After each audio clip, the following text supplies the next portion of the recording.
सदियों से नागा साधुओं को आस्था के साथ साथ रहस्य की दृष्टि से देखा जा रहा है। इनकी वेशभूषा, क्रियाकलाप, साधना विधि अचरज भरी होती है। इनके साथ एक और धारणा जुड़ी है कि यह किस पल खुश हो जाएं या नाराज, इसका अंदाजा लगा पाना कठिन होता है। यही कारण है कि मेले में प्रशासन इन पर खास ध्यान देता है। नागा शब्द की उत्पत्ति संस्कृत से हुई है, जिसका अर्थ पहाड़ होता है। पहाड़ पर रहने वाले लोग पहाड़ी या नागा सन्यासी कहलाते हैं। नागा का अर्थ बिना वस्त्रों के रहने वाले साधु भी है। वे विभिन्न अखाड़ों में रहते हैं, जिनकी पारंपरिक शुरुआत जगत गुरु आदि शंकराचार्य द्वारा की गई थी।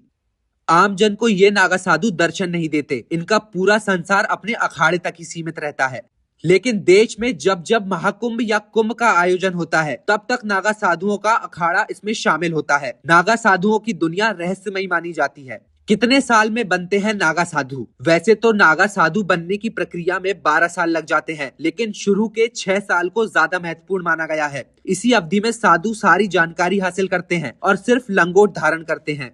क्या है अखाड़े की परंपरा? नागा साधुओं का विभिन्न अखाड़ों में ठिकाना होता है। नागा साधुओं के अखाड़े में रहने की परंपरा की शुरुआत आदि गुरु शंकराचार्य द्वारा की गई थी। नागा साधु बनने की प्रक्रिया में सबसे पहले इन्हें ब्रह्मचार्य की शिक्षा दी जाती है। इसमें सफल होने के बाद उन्हें महापुरुष दीक्षा दी जाती है और फिर यज्ञोपवीत होता है। कैसे करते हैं पिंडदान की प्रक्रिया? नागा साधु अपने परिवार और स्वयं अपना पिंडदान करते हैं। इस प्रक्रिया को वे विजवान कहते हैं। यही कारण है कि नागा साधुओं के लिए सांसारिक परिवार का महत्व नहीं होता। ये समुदाय को ही अपना परिवार मानते हैं। कहाँ रहते हैं नागा साधु? नागा साधुओं का कोई विशेष स्थान या मकान नहीं होता। ये कुटिया बनाकर अपना जीवन व्यतीत करते हैं। सोने के लिए ये किसी बिस्तर का इस्तेमाल नहीं करते, बल्कि केवल जमीन पर ही सोते हैं। क्या खाते हैं नागा साधु? नागा साधु एक दिन में 7 घरों से भिक्षा मांग सकते हैं। यदि इन घरों से भिक्षा मिली तो ठीक, वरना इन्हें भूखा ही रहना पड़ता है। ये पूरे दिन में केवल एक ही समय भोजन करते हैं।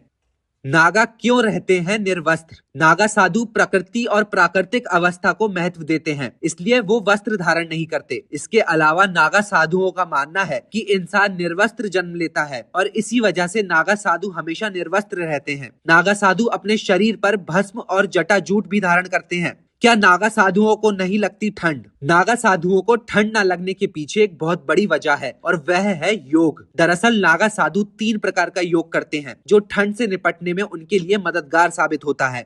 इसी तरह वे अपने खान पान पर भी काफी संयम रखते हैं। इनका मानना है कि इंसान का शरीर जिस माहौल में ढालेंगे उसी अनुसार ढल जाएगा। नागा साधुओं का मंत्र। नागा साधुओं का मंत्र ओम नमो नारायण होता है। नागा साधु भगवान शिव की आराधना करते हैं। नागा की उपाधियां। प्रयागराज कुंभ में उपाधि पाने वाले को नागा, उज्जैन में खूनी नागा, हरिद्वार में बर्फानी नागा और नासिक में उपाधि पाने वाले को खिचड़िया नागा कहा जाता है। नागाओं के पद। नागा में दीक्षा लेने के बाद नागा साधुओं के पद बड़ा कोतवाल, भंडारी, कोठारी, बड़ा कोठारी, महंत, कोतवाल, पुजारी और सचिव होते हैं। नागा साधु का काम गुरु की सेवा करना, आश्रम का कार्य करना, प्रार्थना, तपस्या और योगा करना होता है।